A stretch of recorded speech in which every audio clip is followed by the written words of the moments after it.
ನಮಸ್ಕಾರ ಸ್ನೇಹಿತರೆ, ಪಾಲಕ ಸೊಪ್ಪಿನ ಮೇಲೆ ಈ ರೀತಿ ಶೇಂಗಾ ಹಾಕಿ ನೋಡಿ, ಒಂದು ಒಳ್ಳೆಯ ರೆಸಿಪಿ ಆಗುತ್ತೆ. ಈ ರೆಸಿಪಿ ಇಷ್ಟಪಡಲಾರ್ದೆ ಇರೋಕ್ಕೆ ಚಾನ್ಸೇ ಇಲ್ಲ. ಹಾಗಿದ್ರೆ ಬನ್ನಿ ಈ ರೆಸಿಪಿ ಯಾವ ರೀತಿ ಮಾಡೋದಂತ ನಾನು ನಿಮಗೆ ಈ ವಿಡಿಯೋದಲ್ಲಿ ತೋರಿಸ್ಕೊಡ್ತಾ ಇದ್ದೀನಿ. ಸಿಂಪಲ್ಲಾಗಿ ಈ ರೆಸಿಪಿ ಮಾಡೋದ್ರಿಂದ ಅನ್ನದ ಜೊತೆಗಾಗಿರ್ಬೋದು, ರೊಟ್ಟಿ ಜೊತೆಗೆ, ಚಪಾತಿ ಜೊತೆಗೆ ಸೂಪರ್ ಆಗಿರುತ್ತೆ ಮಧ್ಯಾಹ್ನದ ಊಟಕ್ಕೆ. ಫಸ್ಟ್ ಇಲ್ಲಿ ಪಾಲಕ್ನ ಸಣ್ಣದಾಗಿ ಕಟ್ ಮಾಡಿಕೊಂಡು ನೀರಿನಲ್ಲಿ ಹಾಕಿ ತೊಳೆದು ಚೆನ್ನಾಗಿ ಇಟ್ಕೊಂಡಿದ್ದೀನಿ. ಇದನ್ನು ನಾವೀಗ ಒಗ್ಗರಣೆ ಹೊಡ್ಕೋಬೇಕಾಗುತ್ತೆ. ಫಸ್ಟ್ ಒಗ್ಗರಣೆ ಹೊಡೋಕ್ಕಿಂತ ಮುಂಚೆ ಮಿಕ್ಸಿ ಜಾರಿಗೆ ಏನೇನು ಬೇಕೋ ಅದನ್ನು ರೆಡಿ ಮಾಡ್ಕೊಳ್ಳೋಣ. ಫಸ್ಟ್ ಇಲ್ಲಿ ನಾನು ಹಸಿ ಶೇಂಗಾನ ತೊಗೊಂಡಿದ್ದೀನಿ. ಹಸಿ ಶೇಂಗಾ ಏನಿದೆ ಕಲರ್ ಚೇಂಜ್ ಆಗೋವರೆಗೂ ಇದನ್ನು ಹುರ್ಕೋಬೇಕು. ನೋಡಿ ಸ್ನೇಹಿತರೆ, ಈ ಒಂದೇ ಒಂದು ಸಿಂಪಲ್ ಆಗಿರುವ ಪಾಲಕ್ ಗ್ರೇವಿನ ಒಂದು ಸತಿ ಟ್ರೈ ಮಾಡಿ. ಹೊಸ ರೀತಿ ಡಿಫ್ರೆಂಟಾಗಿ ರೆಸಿಪಿನ ಮಾಡಿದರೆ ಎಲ್ಲರಿಗೂ ಇಷ್ಟ ಆಗುತ್ತೆ. ನಿಮ್ಮ ಮನೆಯಲ್ಲಿ ಪ್ರತಿಯೊಬ್ಬರು ಕೂಡ ಇಷ್ಟಪಟ್ಟು ತಿಂತಾರೆ. ಇದನ್ನು ತಿಂದ ಮೇಲೆ ಅಥವಾ ಇದನ್ನು ವಿಡಿಯೋ ಮಾಡಿ ನನಗೇನಾದರೂ ಕಮೆಂಟ್ ಮಾಡಿ ಈ ಚೆನ್ನಾಗಾಗಿಲ್ಲ ಅಂತ ಯಾರು ಹೇಳೋಕ್ಕೆ ಚಾನ್ಸೇ ಇಲ್ಲ. ನೋಡಿ ಅಷ್ಟು ಚೆನ್ನಾಗಿ ಬಂದಿದೆ. ಫಸ್ಟು ನಾನು ಇಲ್ಲಿ ಶೇಂಗಾ ಆದಮೇಲೆ ಇದಕ್ಕೆ ಸ್ವಲ್ಪ ನಾನು ಕಡಲೆ ಹಿಟ್ಟನ್ನು ಆ್ಯಡ್ ಮಾಡ್ಕೊಂಡಿದ್ದೀನಿ. ಕಡಲೆ ಹಿಟ್ಟಾದಮೇಲೆ ಇದಕ್ಕೆ ಸ್ವಲ್ಪ ಬಿಳಿ ಎಳ್ಳನ್ನು ಆ್ಯಡ್ ಮಾಡ್ಕೊಂಡಿದ್ದೀನಿ. ಕಡಲೆ ಹಿಟ್ಟು, ಬಿಳಿ ಎಳ್ಳು ಹಾಗೆ ಶೇಂಗಾ ಇವೆಲ್ಲ ಕೂಡ ಚೆನ್ನಾಗಿ ಫ್ರೈ ಆಗಬೇಕು. ಸ್ವಲ್ಪ ಕಲರ್ ಚೇಂಜ್ ಆದ ತಕ್ಷಣವೇ ನೀವು ಫ್ರೈ ಮಾಡ್ಕೊಂಡಿರೋ ಅಂಥದ್ದನ್ನು ಮಿಕ್ಸಿ ಜಾರಿಗೆ ಹಾಕ್ಕೊತಾ ಇದ್ದೀನಿ. ಮಿಕ್ಸಿ ಜಾರಿಗೆ ಪೂರ ಸಣ್ಣಗೆ ರುಬ್ಬಬೇಕಂತೇನಿಲ್ಲ, ಜಸ್ಟ್ ಇದನ್ನು ಕ್ರಷ್ ಮಾಡಿಕೊಂಡ್ರೆ ಸಾಕು. ಹಾಗೆ ಬನ್ನಿ ನೆಕ್ಸ್ಟ್ ಬಂದುಬಿಟ್ಟು ನಾನಿಲ್ಲಿ ಒಂದು ಕಡಾಯಿಗೆ ಒಂದು 2 ಟೇಬಲ್ ಸ್ಪೂನ್ ಅಥವಾ 1 ಟೇಬಲ್ ಸ್ಪೂನ್ ಆಗುವಷ್ಟು ಎಣ್ಣೆನ ತೊಗೊಂಡಿದ್ದೀನಿ. ಇಲ್ಲಿ ನಾನು ಒಂದೇ 1 ಟೇಬಲ್ ಸ್ಪೂನ್ ಆಗುವಷ್ಟು ಎಣ್ಣೆನ ಆ್ಯಡ್ ಮಾಡ್ಕೊಂಡಿದ್ದೀನಿ.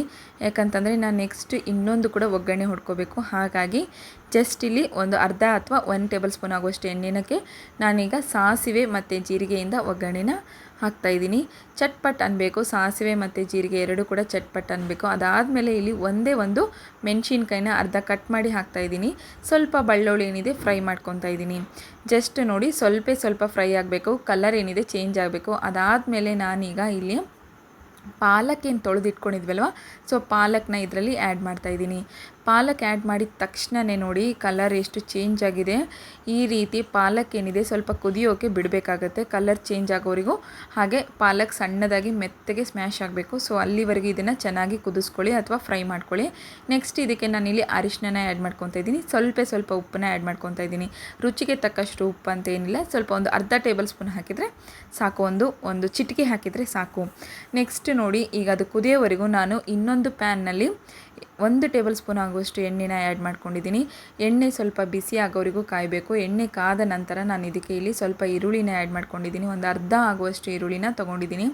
ಈ ಒಂದು ಗ್ರೇವಿ ನೀವು ಒಂದು ಸತಿ ಮಾಡಿ ನೋಡಿ, ಮನೆಯಲ್ಲಿ ಎಲ್ಲರೂ ಇಷ್ಟಪಟ್ಟು ತಿಂತಾರೆ. ಡೈಲಿ ಒಂದೇ ಥರ ಬೇಳೆ ಸಾರು ತಿಂದುಬಿಟ್ಟು ಬೇಜಾರಾಗಿದ್ದರೆ ಅಥವಾ ಡೈಲಿ ಒಂದೇ ರೀತಿ ಯಾವುದಾದ್ರೂ ಪಲ್ಯಗಳು ಮಾಡಿ ತಿಂದಿದ್ರೂ ಬೇಜಾರಾಗಿದ್ದರೆ ಹೊಸ ರೀತಿಯಾಗಿ ಟ್ರೈ ಮಾಡಿ, ತುಂಬ ಇಷ್ಟಪಟ್ಟು ತಿಂತಾರೆ. ನೆಕ್ಸ್ಟ್ ಈರುಳ್ಳಿಗೆ ನಾನಿಲ್ಲಿ ಟೊಮೊಟೊನ ಆ್ಯಡ್ ಮಾಡ್ಕೊಂಡಿದ್ದೀನಿ. ಈರುಳ್ಳಿ ಕಲರ್ ಚೇಂಜ್ ಆಗಿದ ತಕ್ಷಣ ಟೊಮೊಟೊ ಆ್ಯಡ್ ಮಾಡ್ಕೊತಾ ಇದ್ದೀನಿ. ಟೊಮೊಟೊ ಕೂಡ ಅಷ್ಟೇ ಸ್ವಲ್ಪ ಮೆತ್ತಗಾಗೋವರೆಗೂ ವೆಯ್ಟ್ ಮಾಡಬೇಕಾಗತ್ತೆ. ಯಾಕಂತಂದರೆ ಟೊಮೊಟೊ ಏನಿದೆ ಮೆತ್ತಗಾಗಬೇಕು, ಇಲ್ಲ ಅಂತಂದರೆ ನಮ್ಮ ಮಾಡಿರುವಂಥ ಅಡುಗೆ ಏನಿದೆ ಟೇಸ್ಟ್ ಇರೋಲ್ಲ. ನೆಕ್ಸ್ಟ್ ಇದಕ್ಕೆ ನಾನಿಲ್ಲಿ ಸ್ವಲ್ಪ ಅರಿಶಿನ ಆ್ಯಡ್ ಮಾಡ್ಕೊತಾ ಇದ್ದೀನಿ. ಹಾಗೆ ಸ್ವಲ್ಪ ಉಪ್ಪನ್ನ ಆ್ಯಡ್ ಮಾಡ್ಕೊತಾ ಇದ್ದೀನಿ. ಹಾಗೆ 1 ಟೇಬಲ್ ಸ್ಪೂನ್ ಆಗುವಷ್ಟು ಖಾರನ ಆ್ಯಡ್ ಮಾಡ್ಕೊತಾ ಇದ್ದೀನಿ. ಖಾರ ಏನಿದೆ ನಿಮಗೆ ಬಿಟ್ಟಿದ್ದು, ಯಾಕಂತಂದರೆ ನೀವು ಇದರಲ್ಲಿ ಖಾರ ಹೆಚ್ಚು ಬೇಕು, ಸ್ಪೈಸಿ ಜಾಸ್ತಿ ಬೇಕನ್ನೋದ್ರೆ ಆ್ಯಡ್ ಮಾಡ್ಕೋಬೋದು. ನಾನು ಆಲ್ರೆಡಿ ಇಲ್ಲಿ ಒಂದು ಮೆಣಸಿನ್ಕಾಯಿ ಹಾಕಿರೋದ್ರಿಂದ ಖಾರ ಏನಿದೆ ಸ್ವಲ್ಪ ಕಮ್ಮಿ ಹಾಕ್ತಾಯಿದ್ದೀನಿ. 1 ಟೇಬಲ್ ಸ್ಪೂನ್ ಆಗಿರುವಂಥ ಖಾರ ಹಾಕಿದರೆ ಸಾಕು.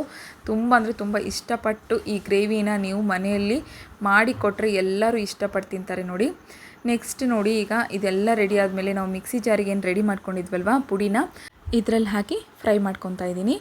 ನಾವು ಮಿಕ್ಸಿ ಜಾರಲ್ಲಿ ಹಾಕಿರುವಂಥ ಪುಡಿ ಏನಿದೆ ಅದು ರೆಡಿಯಾಗಿದೆ ಅಲ್ವಾ, ಅದನ್ನು ಇದರಲ್ಲಿ ಹಾಕಿಬಿಟ್ಟು ಫ್ರೈ ಮಾಡ್ಕೊಂಡ್ಬಿಟ್ಟು ಅದಾದಮೇಲೆ ಸ್ವಲ್ಪ ನೀರನ್ನು ಆ್ಯಡ್ ಮಾಡ್ಕೊತಾ ಇದ್ದೀನಿ. ಯಾಕಂತಂದರೆ ಟೊಮೊಟೊ ಏನಿದೆ ಸ್ವಲ್ಪ ಬೇಯಬೇಕು, ಹಾಗಾಗಿ ಸ್ವಲ್ಪ ನೀರನ್ನು ಹಾಕಿ ಆ್ಯಡ್ ಮಾಡ್ತಾಯಿದ್ದೀನಿ.